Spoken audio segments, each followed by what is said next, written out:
Da li ste znali da je Povelja Kulina Bana najstariji diplomatski dokument Balkana? Istorijski kontekst Povelja Kulina Bana napisana je 29. avgusta 1189. godine kao trgovački sporazum između Bosne i Dubrovačke republike.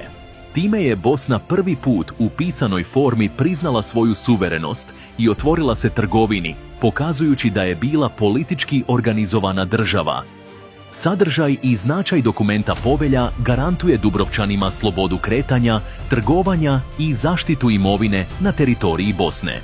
Napisana je narodnim jezikom bosančicom, što je čini ne samo pravnim dokumentom, već i jezičkim spomenikom od izuzetne vrednosti za cijeli jugoslovenski prostor. Simbol bosanske državnosti. Kao najstariji sačuvani diplomatski dokument na Balkanu, Povelja Kulina Bana danas se smatra dokazom bosanske državnosti, pismenosti i razvijenih međunarodnih odnosa. Čuva se u više primjeraka, a mnogi je nazivaju rodnim listom Bosne.